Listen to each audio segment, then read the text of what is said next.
We all know how the story goes. Luke becomes a Jedi, Vader falls to the dark side, and Palpatine rules as Emperor. But what would happen if things went differently? Think about it. Luke Skywalker turning to the dark side and joining forces with his father. Palpatine as a Jedi Master working alongside Yoda to create a better galaxy. Obi-Wan and Qui-Gon embracing the dark side after their battle with Maul. These aren't just random what-ifs. Each choice, each moment, could have sent the galaxy down a completely different path. Some of our most trusted heroes could have become the greatest threats to peace, while those we consider villains might have been the ones to save everything. Today, we are going to explore these alternate paths. We'll see how different choices reshape familiar stories and transform the characters we thought we knew. Together, we'll discover what would happen if our favorite Star Wars characters had their destinies swapped. Let's start with our first story. What if Luke Skywalker, the hero of the original trilogy, became one of the most powerful Sith Lords the galaxy had ever seen? In the original timeline, Luke Skywalker becomes the last Jedi, refusing Vader's offer of power and ultimately redeeming his father. But in this altered destiny, one moment changes everything. During their confrontation in Cloud City, when Vader extends his hand and offers Luke the chance to rule the galaxy as father and son, Luke accepts. The decision stems from more than just the shocking revelation of his parentage. Luke has already tasted darkness in his training with Yoda. His impatience, his anger, his fear for his friends have all pulled him toward the dark side. Now, faced with the truth about his father and the raw power being offered to him, Luke makes a different choice. This version of Luke does not throw himself into the depths of Cloud City. Instead, he takes his father's hand. The act itself carries symbolic weight as Luke quite literally grasps the dark side, accepting not just Vader as his father, but the path of the Sith as his destiny. Training under Vader begins immediately, but it comes with a dark truth. The rule of two, established by Darth Bane centuries ago, dictates that there can only be two Sith at any time, a master and an apprentice, one to embody power, the other to crave it. For Luke to truly become a Sith Lord, either Vader or the Emperor must fall. Luke's natural force abilities, already considerable, grow exponentially under Sith teachings. Where Yoda taught patience and control, Vader teaches power and domination. Luke learns to channel his anger, particularly his rage at Obi-Wan's lies about his father's identity. This deception becomes a powerful catalyst for his descent into darkness. The Rebel Alliance quickly learns of Luke's turn. Leia, sensing the change through her latent Force connection, feels the loss of her friend before the news officially reaches the rebellion. Han Solo, still frozen in carbonite, remains unaware as his friend transforms into something unrecognizable. Luke's knowledge of the rebellion proves devastating.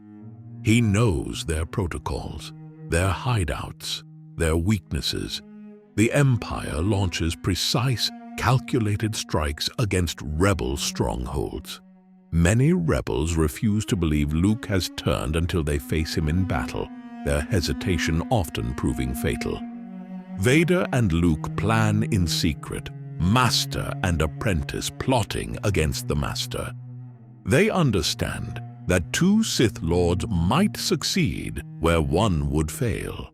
Luke's raw power combined with Vader's experience presents a genuine threat to Palpatine's rule.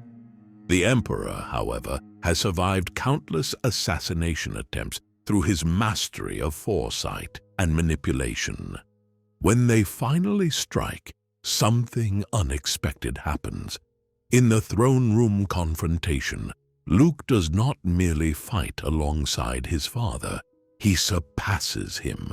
His power, fueled by youth and natural ability, overshadows Vader's aging strength. Even Palpatine seems surprised by Luke's ferocity. The battle reaches its climax when Luke, drawing on powers even Vader did not know he possessed, overwhelms Palpatine's Force lightning. In this moment, he proves himself worthy of the title Sith Lord. But true to the dark side's nature, he does not stop at victory. Luke unleashes the full extent of his power, not just defeating Palpatine, but obliterating him. In the aftermath, Vader moves to stand beside his son, ready to rule together. But Luke, now fully embracing the dark side, turns to face his father. The rule of two demands it.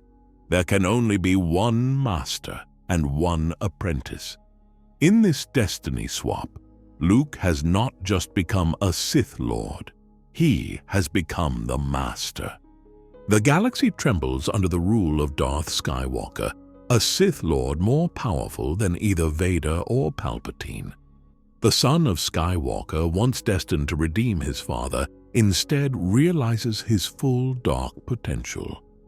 Where Palpatine ruled through politics and Vader through fear, Luke rules through pure, overwhelming power. The rebellion crumbles without its hero. Leia leads a final desperate assault, but even she cannot stand against her brother's power. The dark side flows strong in the Skywalker bloodline, and Luke proves to be its ultimate expression. His destiny swap reshapes not just his own fate, but that of the entire galaxy. Palpatine stands in his office, the bodies of Jedi Masters Kit Fisto, Agan Kolar, and Saisi Teen lying cold on the floor. Mace Windu has just been defeated. Anakin Skywalker kneels before him, ready to pledge himself to the dark side. Everything has gone exactly according to plan. Decades of manipulation have led to this perfect moment, but something changes. Perhaps it is the Force itself that shifts, or maybe the weight of his own potential choices becomes clear. Instead of taking Anakin as his apprentice, instead of issuing Order 66, Palpatine makes a different choice. He sees beyond the immediate satisfaction of revenge against the Jedi. He glimpses a greater power not in destruction, but in transformation. In this alternate timeline, Palpatine reveals the full truth to Anakin, not as a Sith Lord seducing an apprentice, but as a man who has seen both the light and dark sides of power. He shares his original plan for the galaxy, his orchestration of the Clone Wars, and most importantly, his vision of what could be instead. When Master Yoda arrives to confront him, he finds not an enemy, but a potential ally. Palpatine, still Supreme Chancellor, still the most powerful political figure in the galaxy, proposes something unprecedented. He offers to use his position, his influence, and his understanding of power not to destroy the Jedi, but to forge a new kind of order. The Clone Wars end not with Order 66, but with revelation. Palpatine publicly exposes Dooku's manipulation of the Separatists, using evidence he had planned to destroy. The clone army, created to destroy the Jedi, instead becomes the foundation of a new peacekeeping force, jointly led by both Republic officers and Jedi. With his emergency powers still in place, Palpatine works with Yoda to implement sweeping reforms. The corruption he had carefully cultivated in the Senate becomes the target of his own investigations. Criminal enterprises that once served his Sith agenda are systematically dismantled. The dark side knowledge he spent decades accumulating serves to identify and prevent threats to peace. Anakin Skywalker, freed from the burden of secret attachment, helps create new Jedi guidelines that acknowledge emotion while teaching true balance. His relationship with Padme becomes not a source of fear and manipulation, but a model for a reformed Jedi approach to compassion and connection. The Jedi Temple transforms. Palpatine shares his knowledge of both sides of the Force, not to corrupt, but to educate. Under his and Yoda's guidance, the Jedi learn to understand darkness without succumbing to it. The Order grows stronger through understanding rather than ignorance. The banking clans, trade federations, and corporate alliances that Palpatine had once controlled through fear now find themselves outmaneuvered legally and politically. Their resources are redirected toward genuine development of the Outer Rim. Worlds that would have suffered under Imperial control instead become thriving centers of commerce and culture. Rather than face punishment, Palpatine's past actions are transformed into a powerful lesson. The man who had planned the galaxy's domination instead becomes instrumental in its renaissance. His understanding of power and control becomes a tool for identifying and preventing future threats to peace. Yoda, who had sensed the darkness in the galaxy but could never locate its source, now works openly with the very architect of that darkness to create something entirely new. The wisdom of the Jedi's most ancient master combines with Palpatine's unparalleled knowledge of power and politics. The galaxy enters not an age of imperial dominion, but one of unprecedented cooperation. The systems Palpatine had planned to use for control become frameworks for collaboration. His gift for strategic thinking and manipulation finds expression in diplomatic solutions and economic development, rather than oppression. The duel on Naboo reaches its critical moment. Darth Maul has separated Qui-Gon Jinn and Obi-Wan Kenobi with the laser gates in the Theed power generator. But in this altered timeline, Qui-Gon survives the encounter. Together, Master and Apprentice overpower the Sith Lord, driving their blades through him simultaneously. As Maul falls, something unexpected happens. The dark side energy within him does not dissipate, but rather seeks new hosts. Both Jedi feel it. Raw power, untamed potential, flooding their consciousness. Instead of resisting, they allow it in. The very Force itself seems to tremble as two of its most dedicated servants choose a darker path. Their fall begins subtly. Qui-Gon, who always walked the line between orthodoxy and rebellion, starts questioning Jedi teachings more aggressively. His interest in ancient knowledge takes a darker turn. Obi-Wan, ever the faithful student, follows his master down this new path, his own curiosity about forbidden knowledge growing stronger each day. The Jedi Council senses something amiss but cannot pinpoint the change. Qui-Gon continues pushing boundaries, requesting access to restricted holocrons, delving into teachings that the Order had sealed away. Obi-Wan uses his reputation as the perfect Jedi to deflect suspicion while secretly studying the dark arts alongside his master. They take young Anakin Skywalker as their ward, but not to train him as a Jedi. They see his potential, his raw power, and begin subtly guiding him toward darkness. Every lesson contains hidden teachings about power and control. Every training session plants seeds of doubt about Jedi restrictions. The Clone Wars arrive, but unfold differently. Qui-Gon and Obi-Wan work from within, using their positions as respected Jedi generals to undermine both the Republic and the Separatists. They create chaos that serves neither Sidious nor Dooku, but their own growing ambitions. Their fighting styles transform. Qui-Gon's unconventional form becomes truly unpredictable, incorporating Sith techniques that make him nearly unstoppable. Obi-Wan's defensive mastery turns lethal, his perfect control now serving to prolong his opponent's suffering. Together, they develop combat techniques that blend Jedi precision with Sith brutality. The rule of two holds no meaning for them. Master and apprentice have become equals in darkness, their bond strengthened rather than destroyed by the dark side. They create their own Sith philosophy, believing that shared power multiplies rather than divides. Their unique approach draws others to their cause. Duchess Satine falls under their influence on Mandalore. Obi-Wan does not reject his feelings for her, but uses them to turn her into a weapon.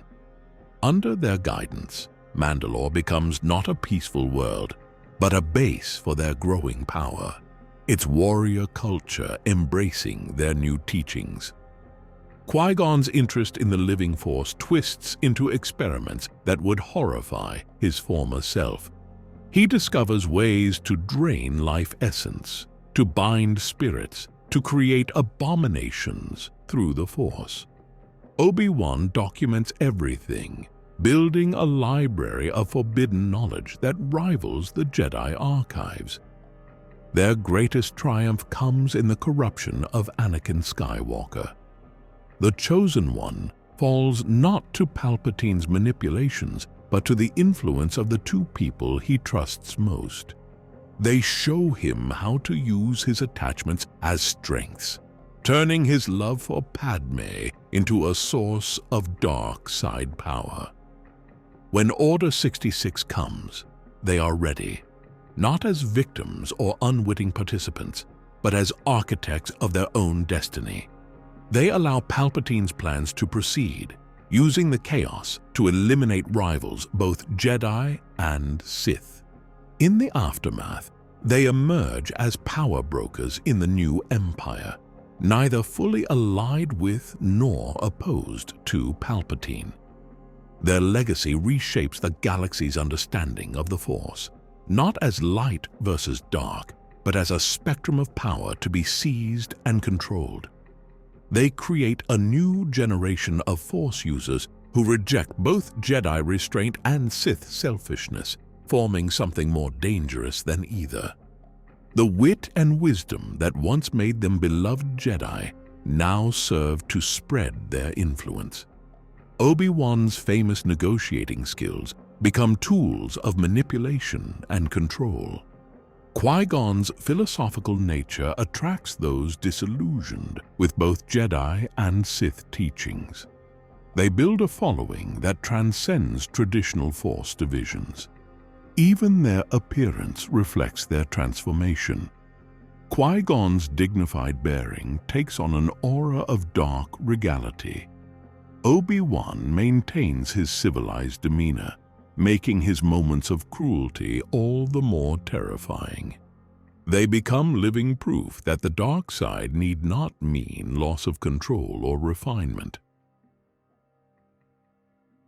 Through the Force, Yoda senses the truth about Palpatine long before others, but his reaction defies 900 years of Jedi teaching.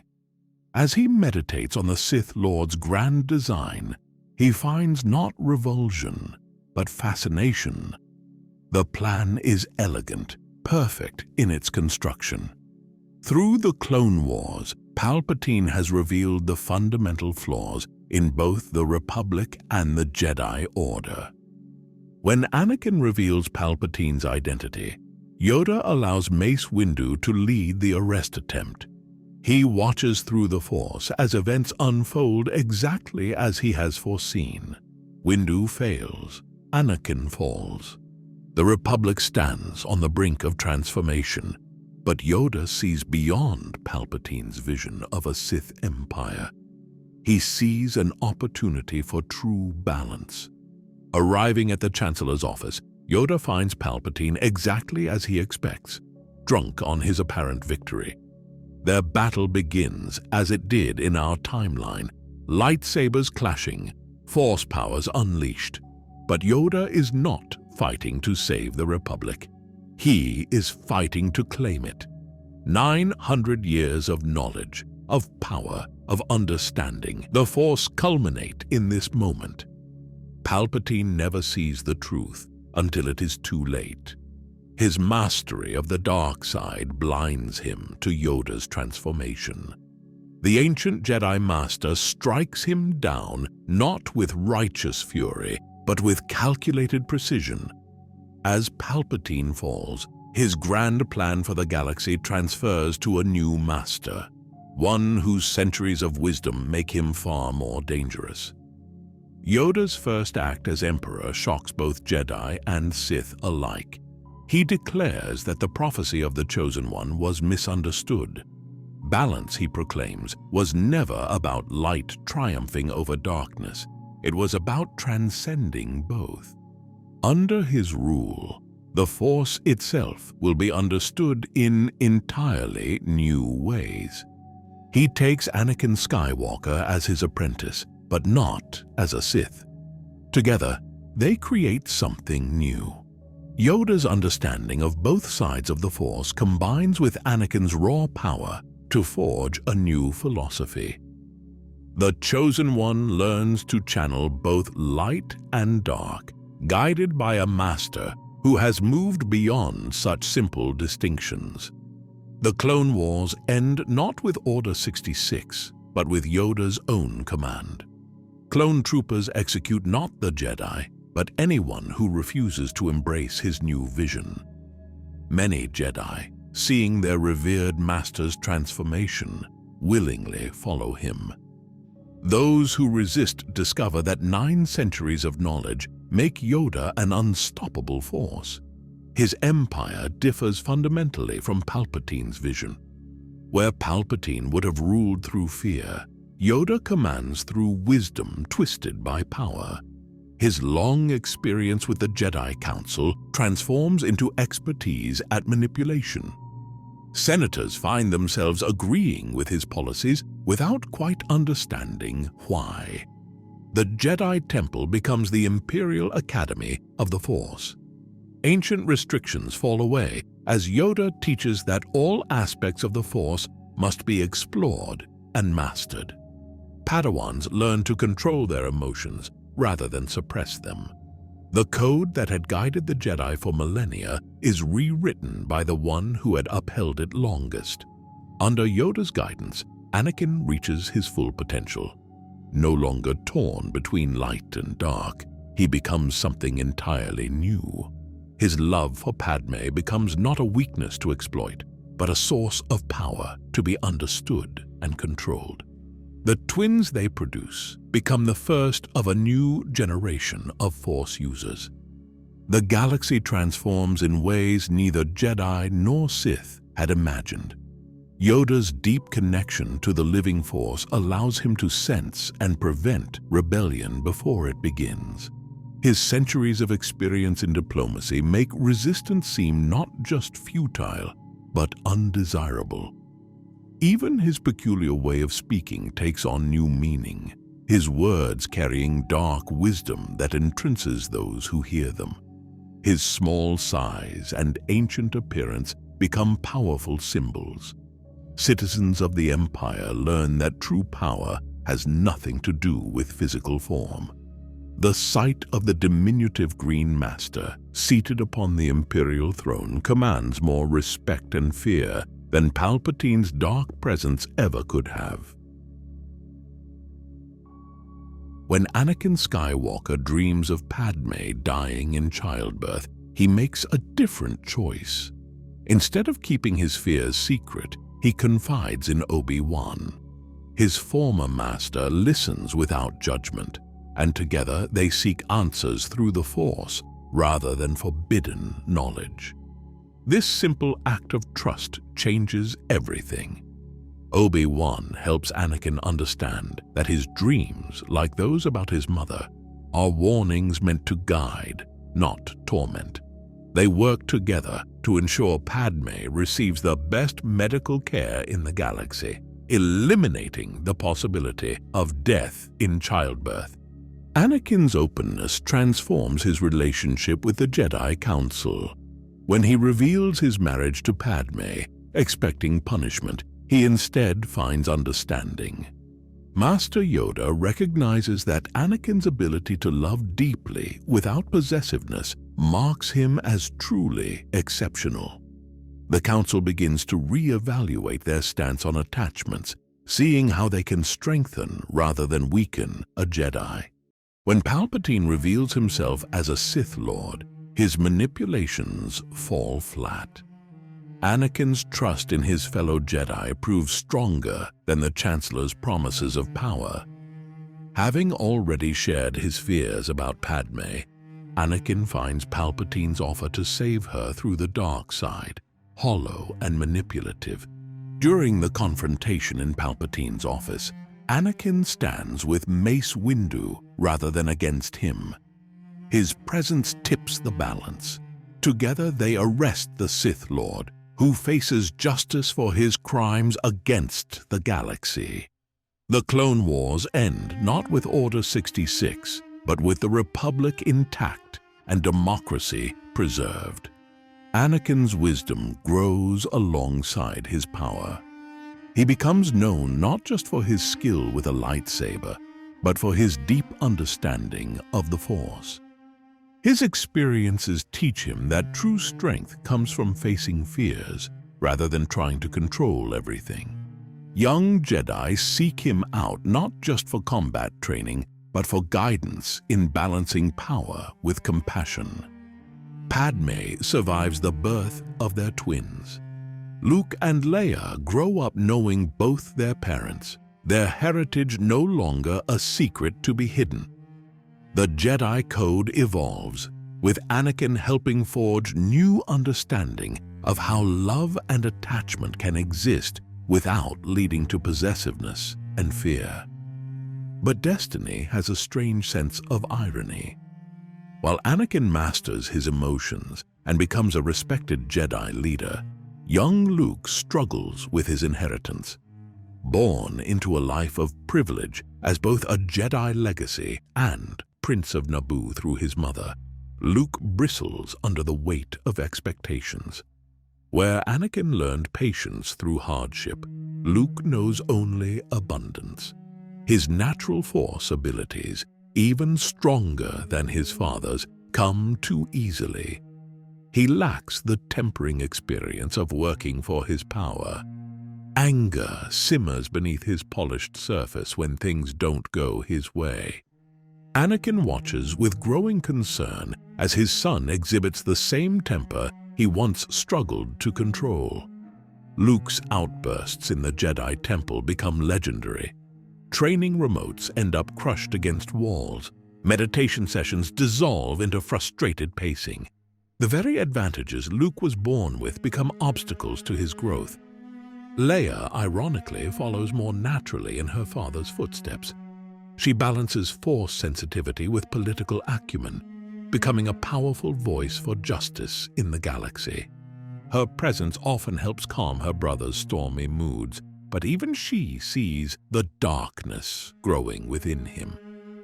The ultimate test comes when Luke discovers recordings of Palpatine's teachings, preserved by the Jedi for study. The fallen Chancellor's words about power and destiny find fertile ground in Luke's mind. Even from prison, Palpatine's influence threatens to claim the next generation of Skywalker. Anakin faces his greatest challenge not as a warrior, but as a father. He must help his son understand lessons that he himself learned through bitter experience. The same truths about fear, attachment, and power must now be taught rather than lived. The father guides the son away from a darkness he himself once barely escaped. The galaxy watches the drama unfold. Those who remember Anakin as the hero with no fear now see him as something greater. A Jedi Master whose compassion and wisdom match his legendary power. His story becomes not one of falling to darkness, but of helping others resist its call. Mace Windu always walked a dangerous line. His mastery of Vapad brought him closer to the dark side than any other Jedi, channeling his inner darkness into a weapon of light. But in this altered timeline, that delicate balance finally breaks. The creator of Vapad stops merely channeling darkness and begins to embrace it. The transformation begins during the Clone Wars. Each battle pushes Windu closer to the edge as he sees the Republic he serves crumbling from within. His ability to sense shatter points in the Force reveals not just tactical weaknesses, but the fundamental flaws in the Jedi Order itself. He begins to understand that the corruption he fights cannot be defeated through traditional Jedi methods. Windu's fall accelerates when he learns the truth about Chancellor Palpatine. But unlike our timeline, he does not attempt an immediate arrest. Instead, he studies his enemy, learning from Palpatine's methods. The Sith Lord's ability to hide in plain sight while accumulating power presents a template that Windu begins to follow. His position on the Jedi Council becomes a perfect cover. While other council members sense the dark side clouding everything, none suspect that one of their own adds to that darkness.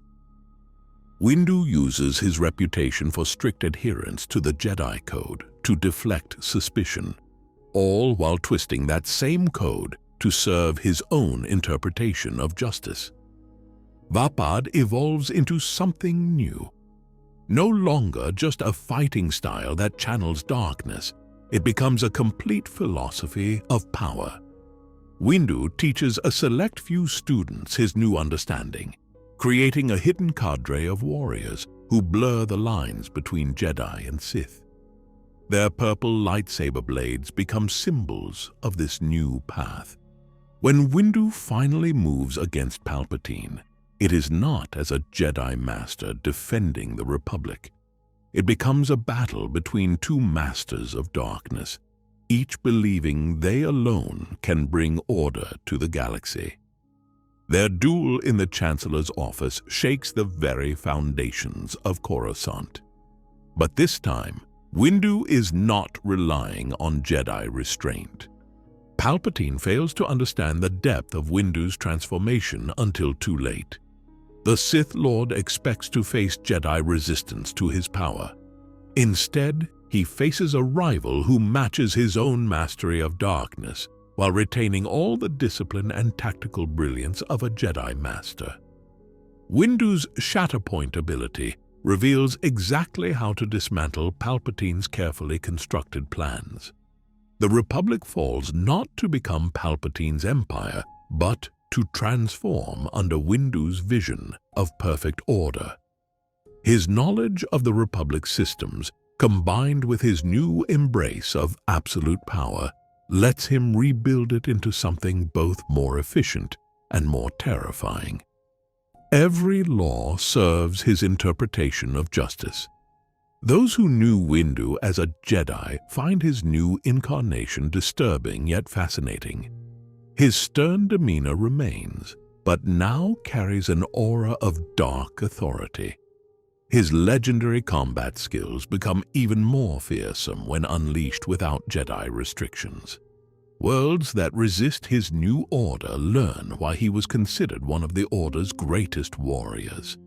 The Jedi Temple transforms under his rule. Those who join him learn to use both light and dark, creating a new generation of Force users who serve Windu's vision of order. The Jedi Code is not abandoned, but reinterpreted. Emotion is no longer denied, but channeled, turning fear and anger into tools for enforcing justice. Windu's understanding of shatterpoints extends beyond combat to the very fabric of society. He can sense not just physical weaknesses, but moral ones, using this ability to identify and eliminate threats to stability before they emerge. His version of order proves more absolute than either the Republic or Palpatine's Empire. Among his first acts is to establish the Shatterpoint Guard, an elite force of former Jedi who learn his new philosophies. They become the perfect combination of Jedi training and Sith power, maintaining order through an understanding of both sides of the Force. Their purple-bladed lightsabers strike fear across the galaxy. Even the Jedi archives are not destroyed, but revised under his guidance. Windu combines Jedi knowledge with Sith teachings, creating a new understanding of the Force that reflects his own journey from light to darkness. Future generations study not just the living Force, but the breaking points that lie within it. The galaxy learns that true order comes not from pure light or complete darkness, but from someone who understands and controls both. Windu becomes not just a ruler, but a symbol of transformation, proving that the path between Jedi and Sith can lead to something entirely new. When Han Solo emerges from carbonite freezing, something has changed. The endless darkness, the constant awareness without sensation, the years of being conscious but paralyzed have twisted something fundamental in his mind.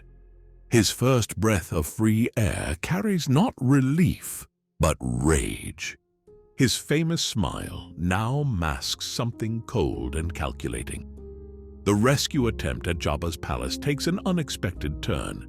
Instead of escaping with his friends, Han turns on them. Years in carbonite have given him time to realize that loyalty brought him nothing but pain. He strikes a deal with Jabba instead, offering information about the rebellion in exchange for power within the criminal empire. His connection to the Force, always present but previously dormant, awakens during his carbonite imprisonment.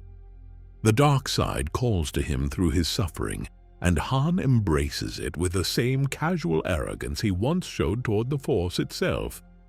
Hokey religions and ancient weapons become his tools rather than objects of derision. Leia senses the change first. The warmth she once felt from him has frozen solid, replaced by something as cold as the carbonite that imprisoned him. His familiar swagger now carries genuine menace. When he looks at her, she sees not love, but calculation, measuring her value as a political hostage. Chewbacca struggles with this transformation most of all. The life debt that bound them becomes a chain Han uses for control. The Wookiee's loyalty, once earned through friendship, becomes enforced through fear. Han knows exactly how to manipulate his oldest friend's sense of honor. The Millennium Falcon transforms under its captain's new nature. The ship that made the Kessel Run becomes a vessel of terror, its special modifications now serving darker purposes. Hidden compartments once used for smuggling spice now conceal darker cargo. The cockpit where Luke once marveled at the stars becomes a place where dark bargains are struck. Han's understanding of the criminal underworld makes him uniquely dangerous. He knows every smuggler's route, every hidden port, every corrupt official. Names in his old book of contacts become pieces on a Dejarik board, played with lethal precision. The network he once used to survive now serves his growing power. His Force sensitivity develops in unusual ways, colored by his smuggler's instincts. He gains the ability to sense opportunities for profit and betrayal, to feel the weak points in any deal or defense. The bad feelings he often cited become genuine dark side warnings, guiding him toward power and away from danger. Jabba's empire falls first. Han orchestrates the Hutt's downfall with the same precision he once used to navigate asteroid fields. One by one, the criminal cartels of the galaxy discover that a smart pilot with a fast ship and dark side powers makes a deadly combination. The underworld begins to whisper a new name: Darth Mercurial. Luke tries to reach his friend, believing Han can be turned back to the light. But Solo remembers those years in darkness, remembers how none of his so-called friends prevented it. His response to Luke's plea shows how much he has changed. The man who once came back to save Luke now tries to teach him that true freedom comes through embracing darkness. The rebels find their plans compromised at every turn. Han knows their methods, their hidden bases, their codes and protocols. He sells this information to the highest bidder, sometimes the Empire, sometimes other powers. The hero of the Battle of Yavin becomes the shadow that haunts the rebellion's steps. His talent for improvisation becomes even more dangerous with the dark side as his ally. Each scheme adapts and evolves, making him nearly impossible to trap. The man who could talk his way out of anything now adds forced persuasion to his natural charm, making him a master of manipulation. Lando Calrissian becomes obsessed with stopping his old friend, seeing his own betrayal at Cloud City reflected darkly in Han's new path. Their rivalry transforms from a friendly competition into a deadly game of cat and mouse across the galaxy. Every sabacc trick they once played on each other becomes a matter of life and death. The Empire finds itself dealing with a new power in the galaxy. Han plays them against the rebellion, against the Hutts, against anyone who can serve his purposes. His knowledge of Imperial procedures, gained during his time at the Academy, combines with his criminal expertise to make him a master of exploitation. Even droids are not immune to his transformation. C-3PO and R2-D2, when they cross his path, discover their old friend has become something horrifying. He reprograms them without mercy, turning their loyalty protocols into shackles. Their knowledge of both the rebellion and Luke Skywalker becomes another weapon in his arsenal. What makes Han truly dangerous is that he retains his sense of humor, his charm, his apparent casualness. These qualities now serve to mask genuine darkness. The same smile that once reassured his friends now terrifies his enemies, because they know it means he has already outmaneuvered them. Every quip carries a threat. Every joke masks a scheme. In the end, he achieves something unique in the galaxy. A criminal empire backed by dark side power, run with smugglers' cunning and imperial precision. The man who once claimed he was in it for the money now controls more wealth than he ever imagined. But money has become merely a means of keeping score in his larger game of power. The carbon freezing chamber on Cloud City falls silent. Steam rises from the frozen form of Han Solo, now encased in carbonite. Darth Vader's plan to test the freezing process before using it on Luke Skywalker has succeeded, and Boba Fett stands ready to claim his prize. But something shifts in the bounty hunter's mind as he watches the scene unfold. Years of working with the Empire, taking their credits, following their increasingly controlling demands, have led to this moment. The carbonite slab containing Solo represents more than just another bounty. It symbolizes everything Boba Fett has become. A tool for Imperial control, a mere courier doing the Empire's dirty work. In this alternate timeline, Fett begins to see the bigger picture. The Empire isn't just another client. They're systematically eliminating any independence in the galaxy. First the Republic, then the Jedi, and now they're tightening their grip on the criminal underworld, turning proud independent operators like himself into nothing more than errand runners.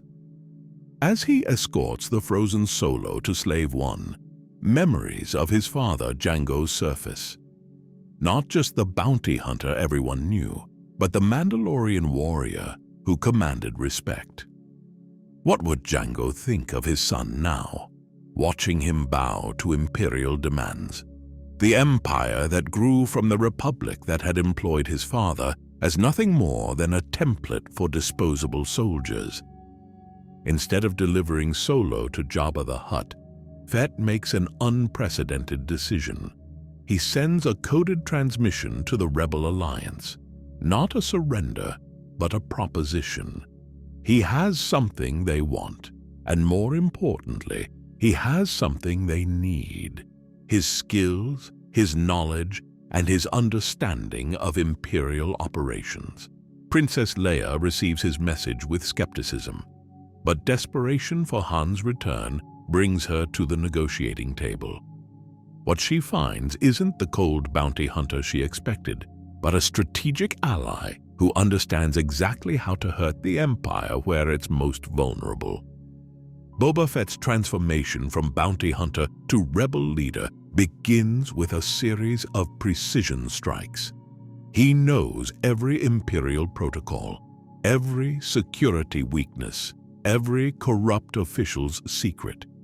Under his guidance, rebel operations transform from idealistic but often ineffective assaults into surgical strikes that cripple Imperial operations.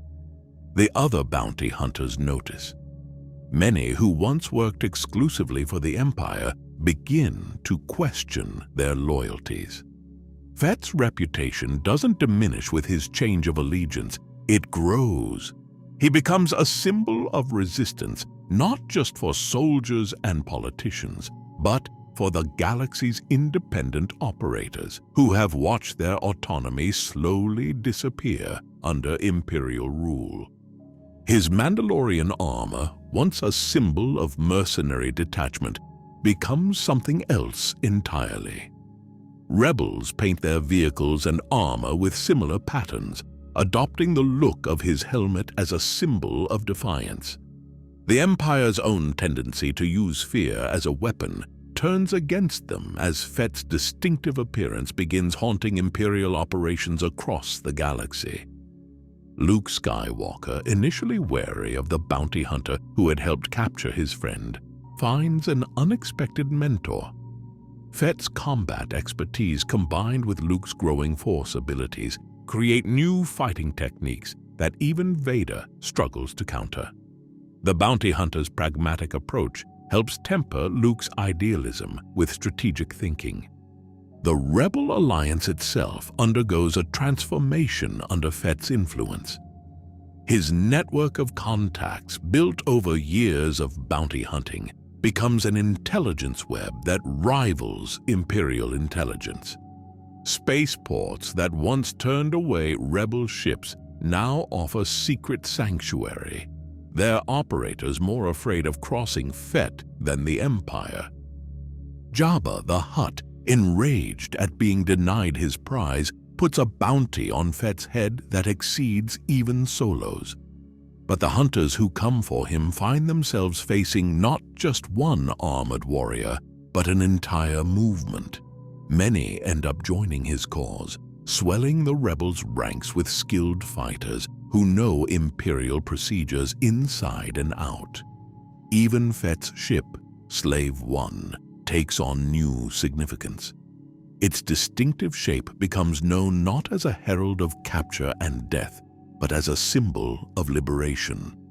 The ship that had delivered so many to Imperial justice now leads raids that free political prisoners and rescue resistance fighters. His tactical knowledge proves invaluable in the planning of rebel operations.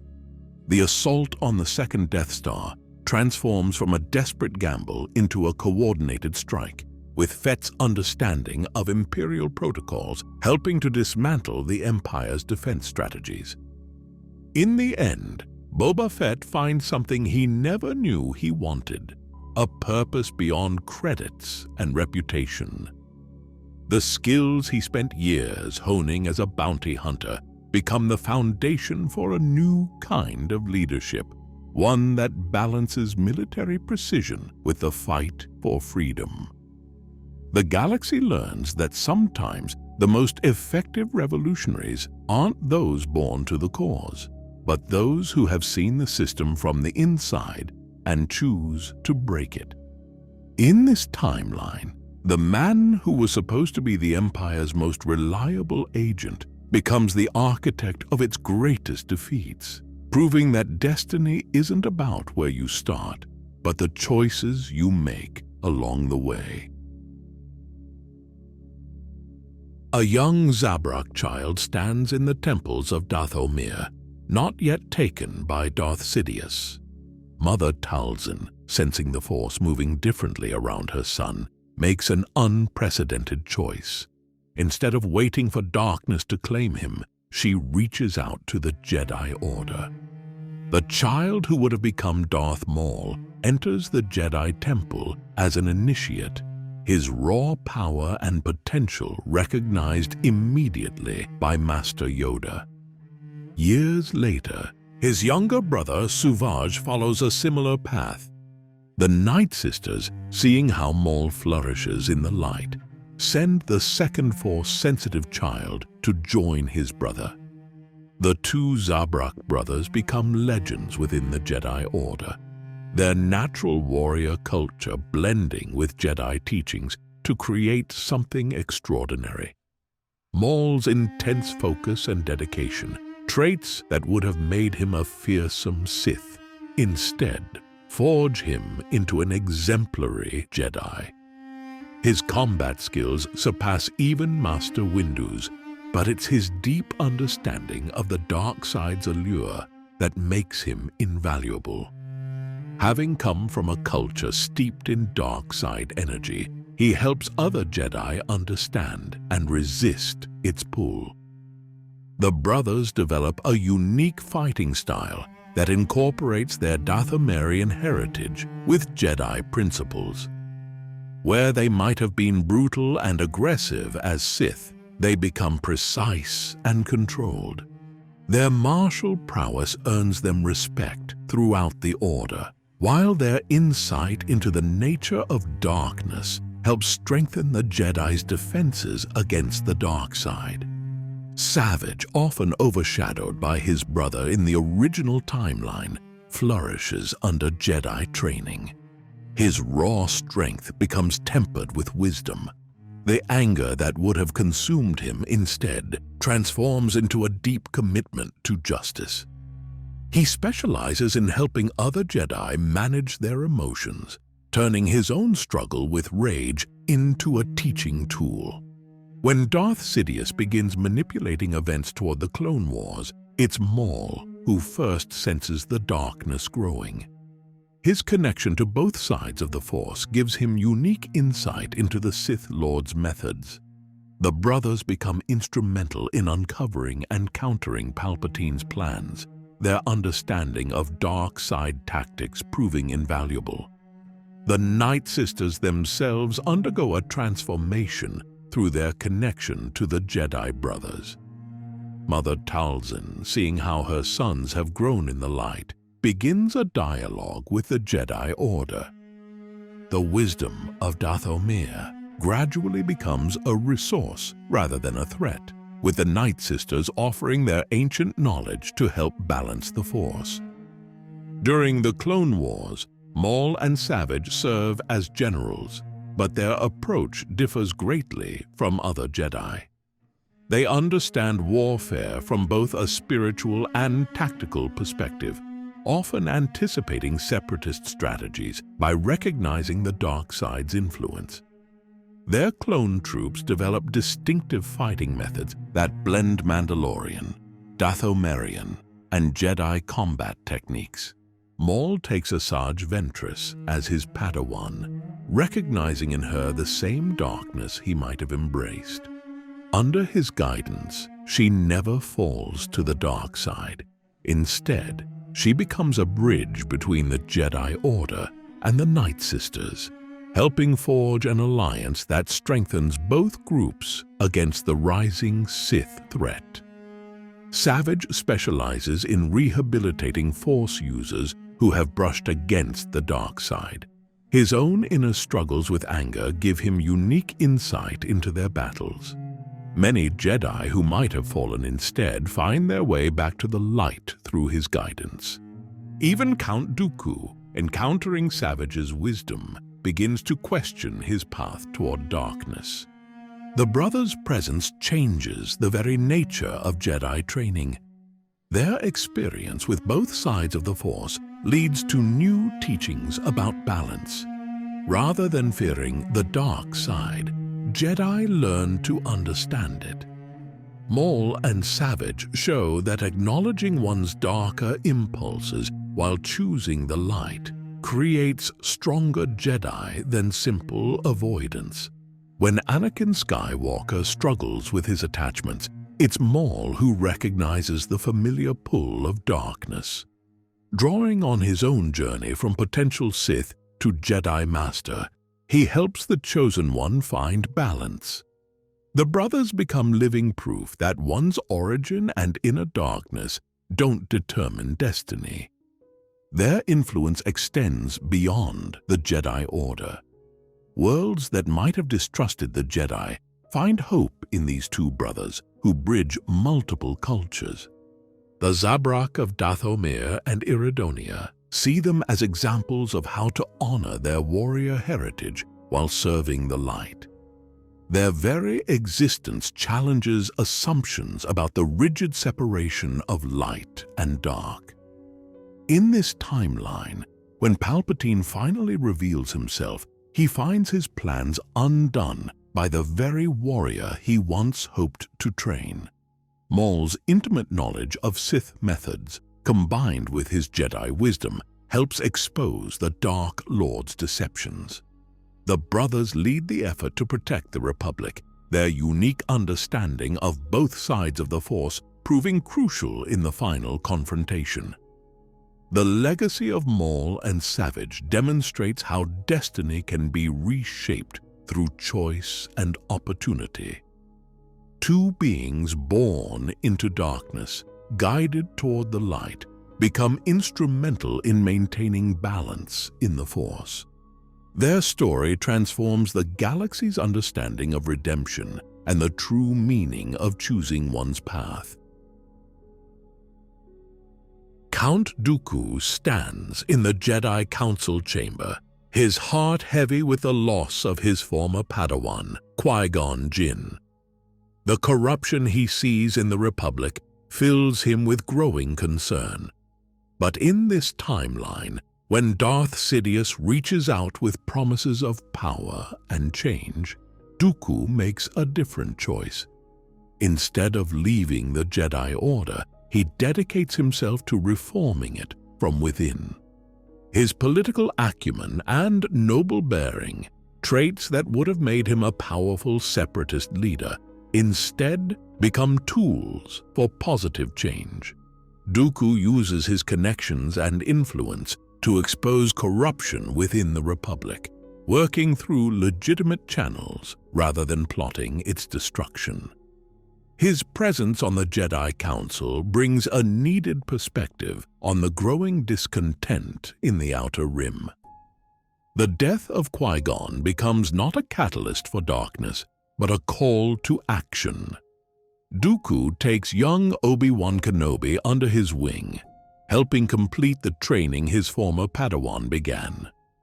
Together, they work to investigate the mysterious Sith Lord who killed Qui-Gon, with Dooku's knowledge of ancient Force lore proving invaluable.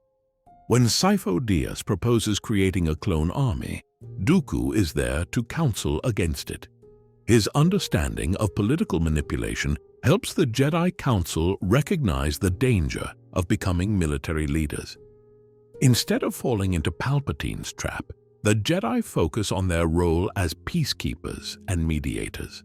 Dooku's mastery of Form 2 Makashi becomes legendary within the Order. Rather than using his supreme lightsaber skills for darkness, he establishes a new school of combat within the Jedi Temple.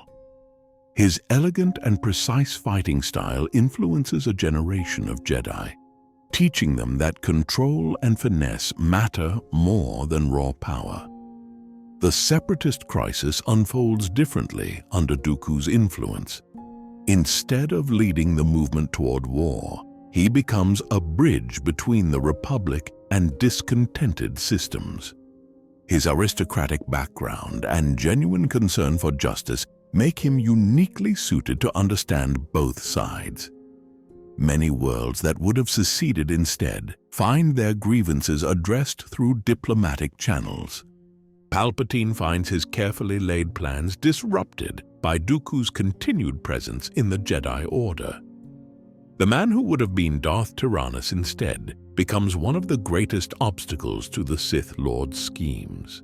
Dooku's political sophistication matches Palpatine's, allowing him to recognize and counter subtle manipulations that others miss. Young Anakin Skywalker finds a mentor in this version of Dooku. The elder Jedi Master understands Anakin's struggles with the Order's restrictions, having harbored his own doubts. But rather than encouraging rebellion, Dooku helps Anakin understand the wisdom behind Jedi traditions while working to modernize outdated practices. The Jedi archives, which Dooku once used to delete information about Kamino, instead become more comprehensive under his guidance. He advocates for preserving knowledge of the dark side, not to tempt Jedi, but to help them understand and resist its allure. His own brush with darkness becomes a teaching tool. During the Clone Wars, which still erupts but on a smaller scale, Dooku serves not as the Separatist leader, but as the Jedi's chief diplomat. His negotiations prevent many worlds from joining the Separatist cause, while his military expertise helps the Republic respond effectively to genuine threats. Asajj Ventress, rather than becoming his Sith apprentice, is discovered by Dooku and brought to the Jedi Temple. His understanding of her pain and anger helps him guide her toward the light. She becomes a symbol of redemption, proving that even those touched by darkness can find their way to becoming true Jedi. The wisdom of age combines with Dooku's natural grace and power to make him one of the most respected Jedi Masters in the Order's history. Where his pride might have led him to darkness, it instead drives him to exemplify the highest ideals of the Jedi. His very presence on the Council brings a level of sophistication and political awareness that helps the Order navigate turbulent times. As Palpatine's power grows, Dooku becomes instrumental in maintaining the separation of powers within the Republic.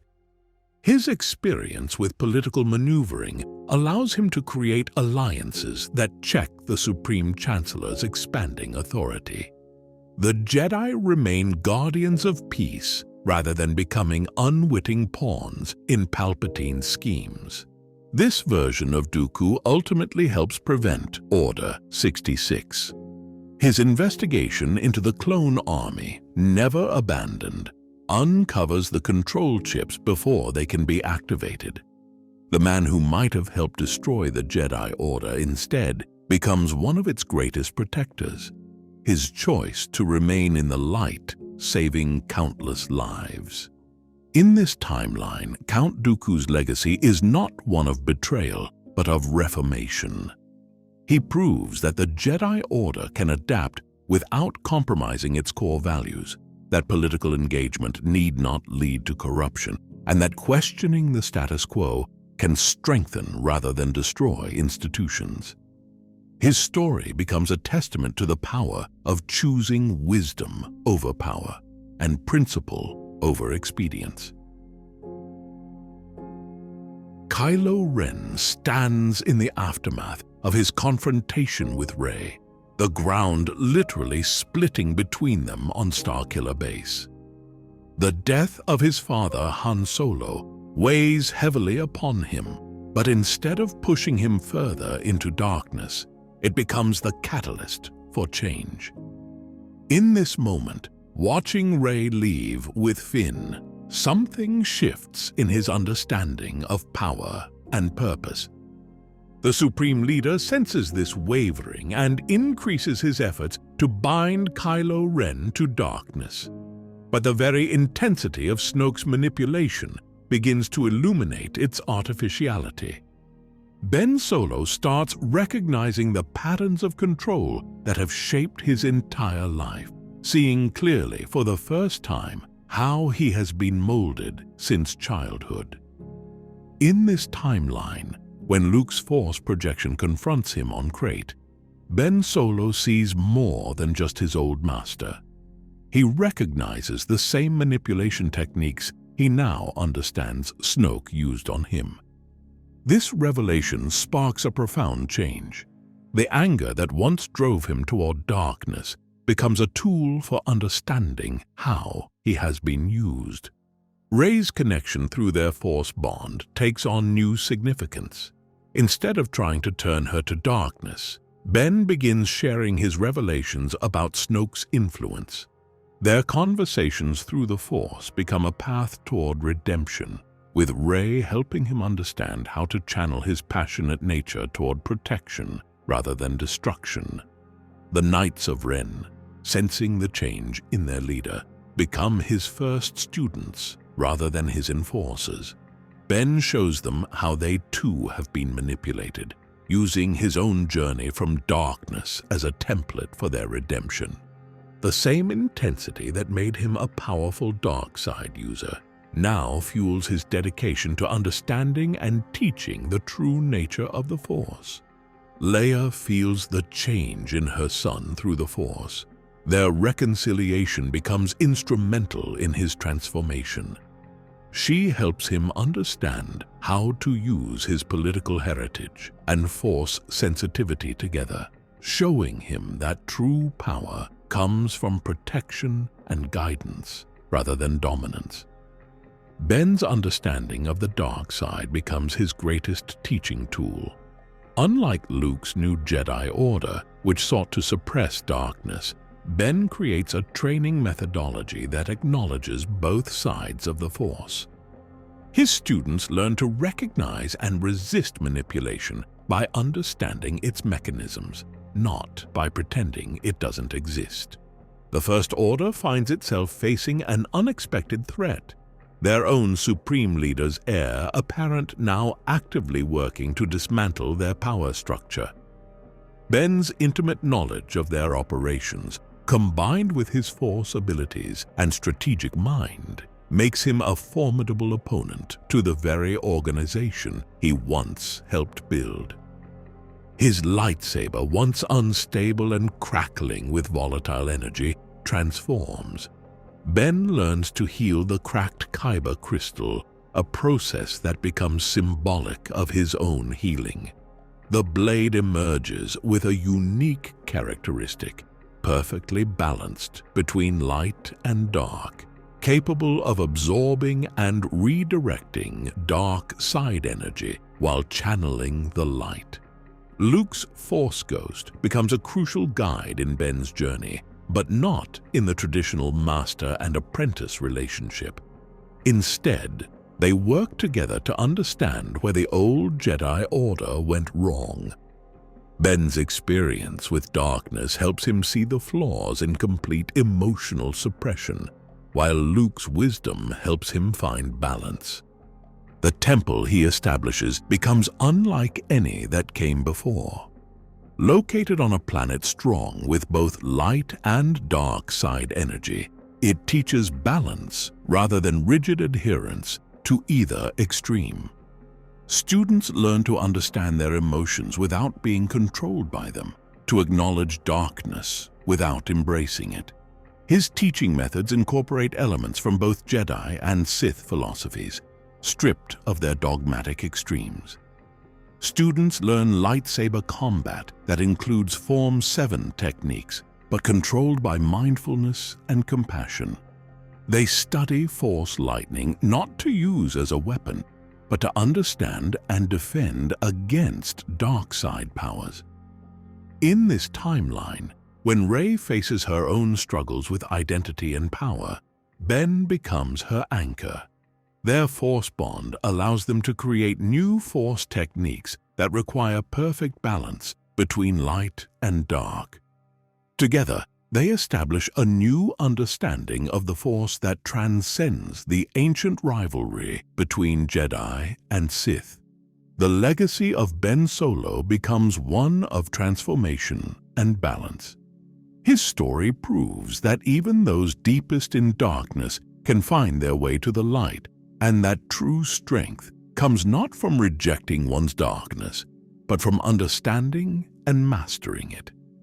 The Knights of Ren become peacekeepers, their fierce loyalty now directed toward protecting balance in the galaxy rather than enforcing darkness. As Jedi Master Ben Solo, he finally fulfills the legacy of both his grandfather Anakin Skywalker and his uncle Luke, not by being purely light or dark, but by finding and teaching true balance. His journey from Kylo Ren to Jedi Master becomes a testament to the possibility of redemption and the true meaning of bringing balance to the Force. Ahsoka Tano descends the steps of the Jedi Temple, her decision to leave the Order final. The betrayal she experienced, the doubt cast upon her by those she trusted most, creates a wound in her connection to the Force. In this timeline, when she walks away from Anakin, the crack in her faith becomes something deeper, something darker. Her time in the Coruscant underworld takes a different turn. Without the anchor of Jedi teachings, her sense of justice begins to warp. She sees firsthand how the Republic's corruption affects the powerless, how the Jedi's inaction allows suffering to perpetuate. Each passing day reinforces her growing belief that the system itself is fundamentally broken. When Order 66 looms on the horizon, Maul finds her not on Mandalore, but in the depths of Coruscant. Their meeting unfolds differently. Instead of opposing him, she listens as he reveals the truth about Darth Sidious, about the coming purge, about the role her former master is destined to play. Her own disillusionment with the Jedi makes his words ring with terrible truth. Maul recognizes in her what Sidious once saw in Anakin, immense power coupled with deep emotional wounds. But unlike Sidious, Maul offers her something more than mere power. He shows her a way to tear down both the corrupt Republic and the dogmatic Jedi Order. In this version of events, Ahsoka sees the logic in his proposal. The galaxy needs to burn so something new can rise from its ashes. Her training under Maul transforms her fighting style. The acrobatic form she learned as a Jedi becomes something more lethal. Her dual lightsaber technique, once used to protect, now becomes a whirlwind of destruction. The white crystals she would have purified instead bleed red under the weight of her anger and pain. When Order 66 begins, Ahsoka stands not with the Jedi, but against them. Her intimate knowledge of the Order's workings makes her instrumental in its downfall. She knows their escape routes, their safe houses, their contingency plans. The very skills she learned as a Padawan become weapons in the Jedi Purge. Her connection to Anakin works in unexpected ways. Through their Force bond, she feels his own transformation into Darth Vader. But instead of trying to save him, she recognizes a mirror of her own journey. They become a dark reflection of their former relationship, two betrayed Jedi who chose power over precepts. The Inquisitorius program takes on a different character under her influence. Rather than merely hunting Jedi, she transforms it into a true dark side academy. Her experience as both teacher and student helps her identify and nurture Force-sensitive individuals who share her disillusionment with the old ways.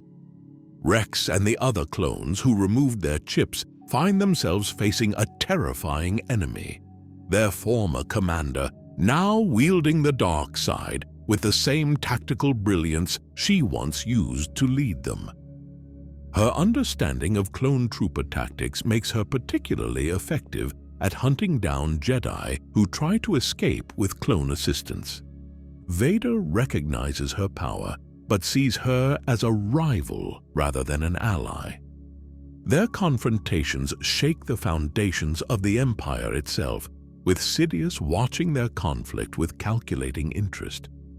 The student has not only survived Order 66, but thrived in its aftermath, becoming something neither Sith nor Jedi, but a new kind of darkness.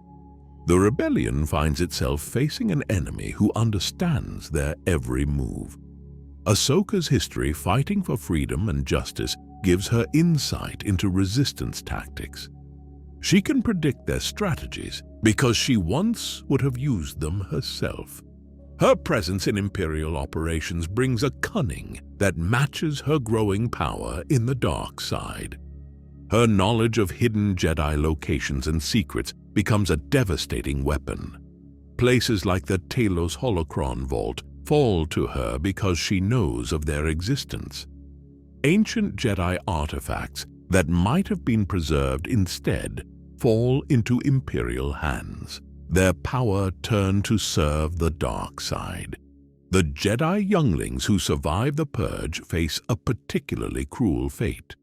The one who once protected younglings now turns them to darkness, using her experience as a teacher to identify and exploit their fears and doubts. Her academy becomes a dark mirror of the Jedi Temple's training grounds.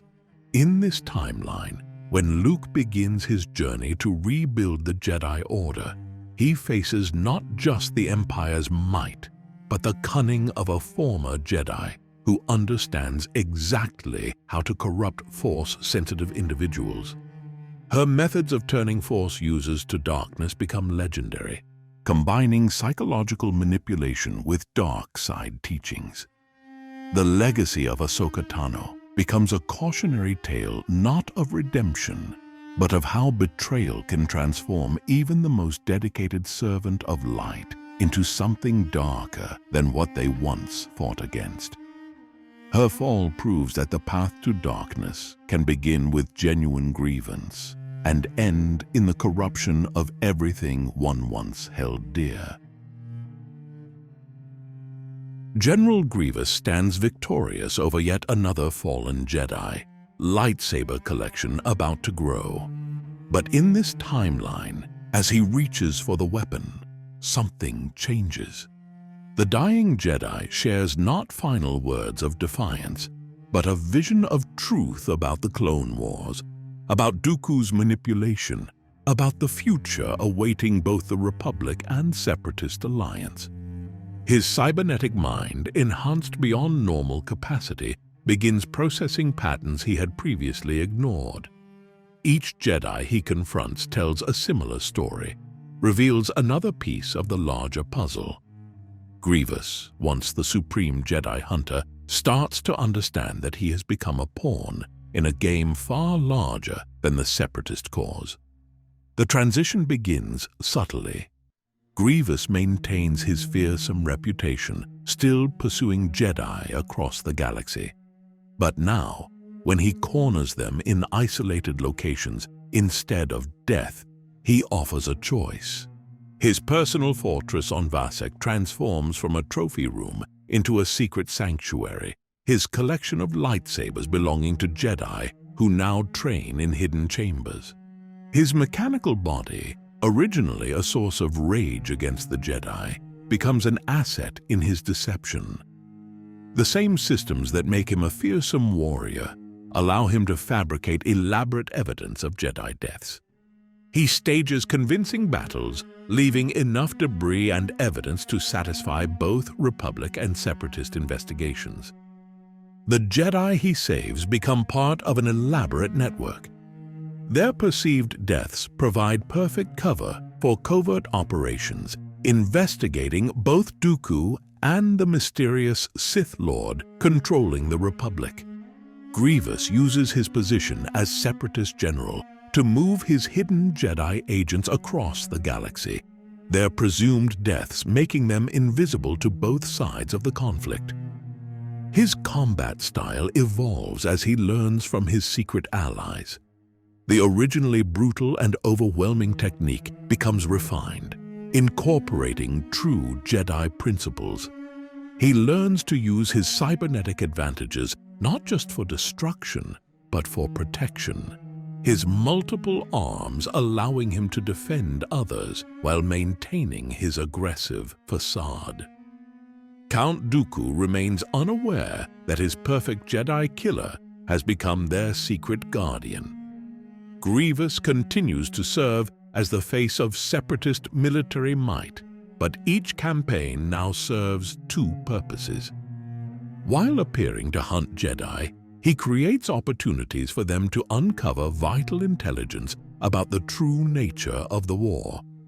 The Jedi Council, wrestling with growing darkness around them, remains ignorant of the growing force for good in their supposed greatest enemy. Each Jedi that Grievous secretly saves becomes part of a shadow council operating outside official channels, preparing for a conflict they sense approaching. His strategic genius finds new expression in orchestrating elaborate rescues disguised as deadly pursuits. Grievous develops techniques for making clone troopers believe they've witnessed Jedi deaths, allowing his secret allies to operate freely. His reputation for leaving no survivors becomes his greatest tool in preserving life. The chosen Jedi learn to adapt to their new reality, training in secret within Grievous's fortress. They develop new fighting techniques that complement their mechanical allies' capabilities, creating hybrid styles that blend organic force abilities with cybernetic enhancement understanding. The fortress becomes a hidden temple where ancient Jedi wisdom meets technological advancement. Grievous establishes a complex network of safe houses across Separatist space, each appearing to be nothing more than military installations. His apparent obsession with hunting Jedi provides perfect cover for moving Force-sensitive individuals to safety. The very droids programmed to kill Jedi become their secret protectors. As his understanding of the Force grows through his hidden allies, Grievous discovers that his cybernetic enhancements allow him to perceive Force energies in unique ways. While he cannot use the Force directly, his mechanical body becomes attuned to its presence, allowing him to serve as a bridge between technology and mysticism. The secret society of saved Jedi develops its own philosophy, influenced by their unique perspective as the officially dead. They gain insights into attachment and letting go that the traditional order never could, having experienced the ultimate severance from their old lives. Grievous, their unlikely master, teaches them to use their presumed deaths as liberation from dogma. When Order 66 approaches, Grievous and his hidden Jedi are perfectly positioned to act. Their network, operating completely outside official channels, becomes instrumental in saving even more Jedi from the Purge. The very systems Grievous developed to fake Jedi deaths now serve to create real escapes. The legacy of General Grievous becomes something entirely unexpected. While history records him as a feared Jedi killer, in truth, he becomes one of their greatest saviors. His collection of lightsabers, rather than trophies of death, becomes a symbol of preservation, each weapon eventually returning to its original owner or passing to a new generation of secret guardians. Plo Koon's starfighter spirals toward Cato Neimoidia's surface after his clone squadron turns against him during Order 66. But in this timeline, the Jedi Master's deep connection to the Force and exceptional piloting skills allow him to survive the crash. Using the billowing smoke from his fighter's wreckage as cover, he disappears into the depths of Cato Neimoidia's bridge cities. In the chaos of the Republic's fall, Plo Koon watches from the shadows as his beloved clone commander, Wolf, and the 104th Battalion hunt for his remains. Their betrayal, orchestrated through control chips rather than choice, provides his first insight into the power of absolute authority. What he initially sees as mindless compliance slowly reveals itself as perfect unity of purpose. The former council member's original plan is simple: survive, gather intelligence, and find a way to undermine the Empire from within. But as he observes the rapid transformation of the galaxy, his analytical mind begins to see patterns that challenge his Jedi teachings. The bureaucratic paralysis that had plagued the Republic dissolves under the Empire's direct action. His experience as a military commander during the Clone Wars gives him unique perspective on the Empire's efficiency. Worlds that had suffered from endless Senate debates find themselves rapidly integrated into a new order. Trade routes once disrupted by criminal enterprises become secure under Imperial control. The results prove undeniable. The turning point comes when he witnesses the Empire accomplish in days what the Jedi Council would have spent months debating. His tactical mind, honed through years of military command, recognizes the strategic advantages of decisiveness over deliberation. The dark side reveals itself not as corruption, but as the ultimate expression of efficient action. Plo Koon's legendary mastery of telekinesis, which once made him one of the most respected Jedi, evolves as he embraces the dark side. The control and precision that characterized his Force use transforms into overwhelming power. The protective barriers he once created to save lives become crushing forces that destroy his enemies. Lord Vader, hunting for surviving Jedi, discovers evidence of another Force user systematically eliminating rebel cells. Their inevitable confrontation ends not in battle, but in understanding. In Plo Koon's calculated fall to darkness, Vader sees a reflection of his own choice to embrace power over principle. Emperor Palpatine recognizes the strategic value of a former council member's conversion. Plo Koon's reputation for wisdom and justice makes his transition to the dark side a powerful symbol.